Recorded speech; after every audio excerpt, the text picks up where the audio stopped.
एक बात बताऊं, रामचरितमानस में विशेष रूप से 2 ब्रह्मचारियों का वर्णन है।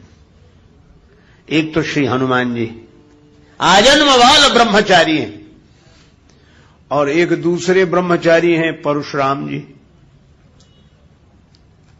हाँ? लेकिन दोनों में एक अंतर है। क्या? हनुमान जी को कभी यह याद नहीं रहती कि हम ब्रह्मचारी हैं, और परशुराम जी के साथ दूसरी कठिनाई, वे कभी भूलते नहीं हैं कि हम ब्रह्मचारी हैं। इसलिए जहां जाते वहां यही कहते हैं, बाल ब्रह्मचारी अति कोही, विश्व विदित क्षत्रिय कुलद्रोही। मैं बाल ब्रह्मचारी हूं, मैं ब्रह्मचारी हूं, मैं ब्रह्मचारी हूं। भगवान सामने खड़े, भगवान के सामने। अच्छा देखो विडंबना क्या है, अभिमान से हनुमान परशुराम जी बोल रहे हैं, लेकिन अंतर क्या है? क्या बोले? मैं ब्रह्मचारी हूं, मैं ब्रह्मचारी हूं, यह तो दिखाई दे रहा है, पर सामने ब्रह्म खड़े हैं वो नहीं दिखाई दे रहे हैं। अरे आप तो ब्रह्मचारी हो, पर सामने तो राम, ब्रह्म व्यापक जग जाना, ब्रह्म सामने ही खड़े हैं, श्री राम जी, पर ब्रह्मचारी। और लक्ष्मण जी परवाह नहीं करते, और बोले क्या? बोले चितय परस की ओरा, रेसठ सुने स्वभाव न मोरा। फरसे की तरफ देखा, देखो तूने मेरा स्वभाव नहीं सुना है। फरसे की तरफ क्यों देख रहे थे? ताकि लक्ष्मण जी भी उधर देखें। कुछ लोगों की आदत होती, जिधर दिखाना चाहते हैं तो बात करेंगे, सामने वाले से देखेंगे उधर, ताकि वो भी उधर देखे। एक आदमी को सोने की अंगूठी मिल गई, क्षुद्र प्रकृति का आदमी था, पहली बार सोने की कीमती अंगूठी मिली। सो जिससे भी बात करता था वो अंगूठी आगे करके, और भाई साहब क्या हाल है, आप ठीक है? बहुत दिन में मिले, बहुत बड़े। लोग कहते अजीब आदमी है। अरे मुझे बोले उंगली ऐसे ऐसे करने का क्या क्या मतलब? देख लें लोग। ऐसे गया मिठाई की दुकान पर, पंडित जी की दुकान थी मिठाई की, वो अपना चादर ओढ़े, ब्राह्मण देवता बैठे थे, और पंडित जी आओ भैया ये मिठाई कैसे? अब उसने ये लड्डू क्या भाव दिए, ये जलेबी कैसे, ये सब मिठाई पर ऐसे ऐसे करे, अंगूठी दी है ऐसे। ब्राह्मण देवता गंभीरता से सुन रहे, समझ गए। तो वो तो इतनी सी अंगूठी सोने की उंगली में पहने था, और वो इतना बड़ा सोने का बाजूबंद बांधे थे पंडित जी, यहां चादर ओढ़े बैठे थे। तो जैसे ये मिठाई कैसे, ये मिठाई कैसे? तो पंडित जी ने ऐसे चादर हटाया और अपना हाथ ऐसे किया, बोले सब एक ही भाव हैं, कोई भी ले जाओ, सब एक ही,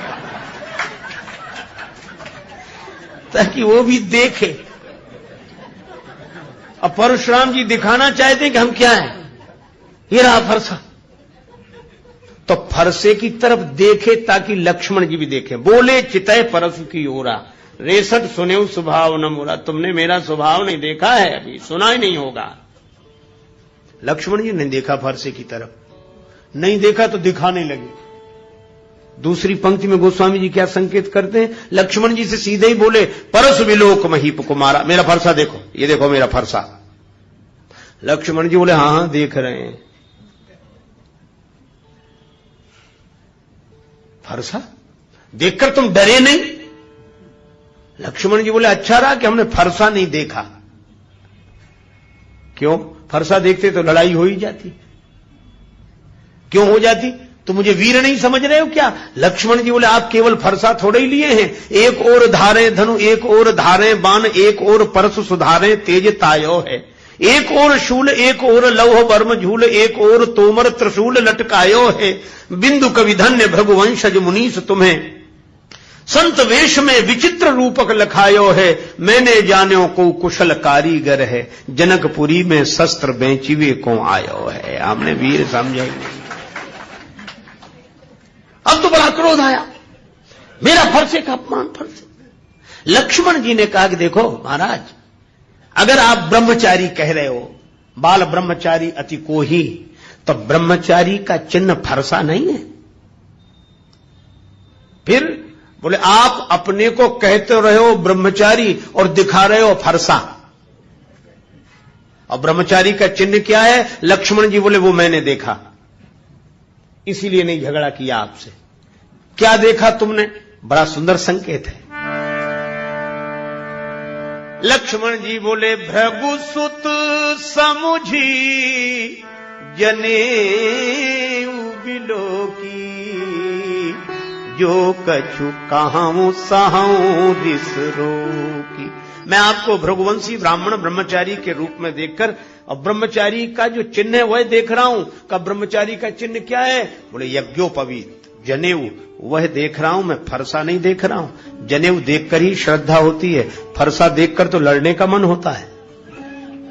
तो ब्रह्मचारी का मुख्य चिन्ह क्या है? यज्ञोपवीत। और यज्ञोपवीत पर ब्रह्मचारी को गर्व होना चाहिए कि मैं यज्ञोपवीत धारी हूं। इसलिए तुलसीदास जी कहते हैं कि ब्रह्मचारी तो दो, लेकिन एक ब्रह्मचारी ने अपना चिन्ह फरसा मान लिया। लेकिन हमारे हनुमान जी ऐसे ब्रह्मचारी हैं कि इनका चिन्ह क्या है? का कांधे मूज जने साजे, कांधे जने जने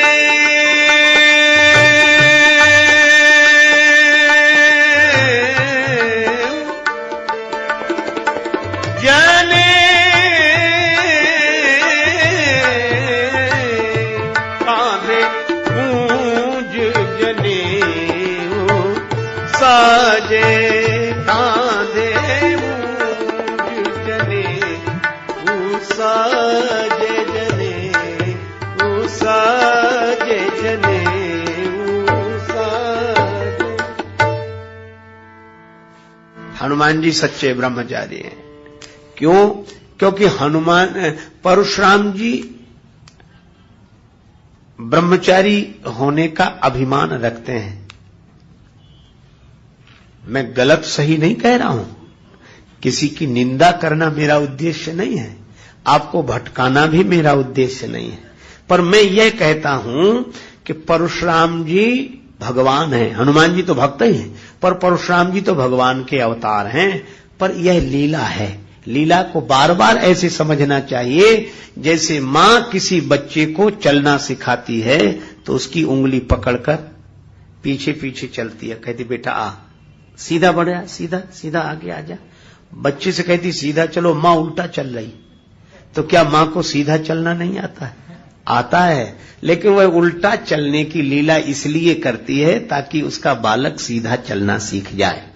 तो परशुराम जी जैसे अवतार कोटि के महापुरुषों में अगर यह अभिमान का उल्टा चलना दिखाई दे तो ये उनका दोष नहीं मानना चाहिए। होश में रहकर वे तो भगवान हैं ऐसा जानकर वे तो केवल इसलिए उल्टा चलने की लीला कर रहे हैं ताकि हम लोग सीधा चलना सीख जाएं। इतनी ही प्रेरणा लेनी चाहिए। तो परशुराम जी ब्रह्मचारी हैं पर वे अभिमान को भीतर रखते हैं, और हनुमान जी ऐसे ब्रह्मचारी हैं कि वे भगवान को भीतर रखते हैं, वे भगवान को भीतर रखते हैं। अच्छा एक बात है, हनुमान जी ब्रह्मचारी हैं पर उन्हें ब्रह्मचारी होने का न भान है न गुमान है। क्यों नहीं है? आज हम आपसे पूछते हैं, छोटा सा बच्चा 5-7 साल का ब्रह्मचारी है कि नहीं है? लेकिन छोटे से बच्चे से कोई कहता आइए ब्रह्मचारी जी, और अगर कहो तो उसे कैसा अटपटा लगेगा।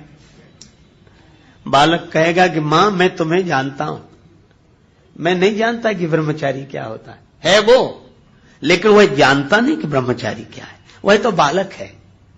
और इसीलिए हनुमान जी और बच्चे का ब्रह्मचर्य सच्चा ब्रह्मचर्य है, क्योंकि वह यह नहीं जानता कि ब्रह्मचर्य होता क्या है।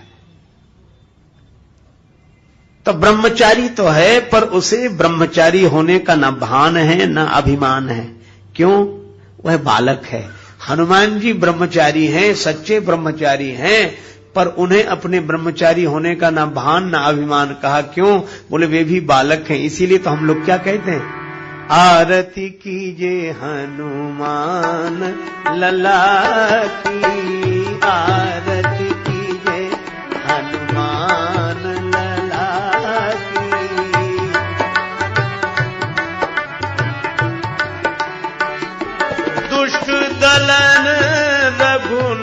हाथ कला की, आरती कीजे हनुमान लला की, आरती कीजे हनुमान।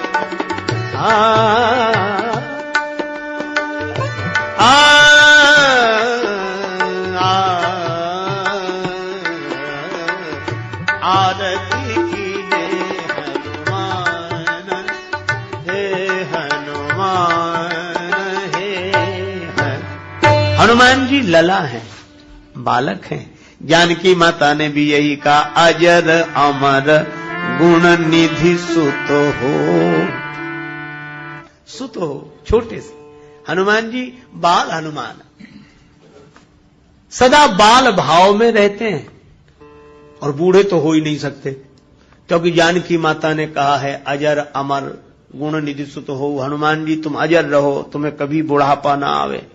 अजर है, अजर है, अजर है।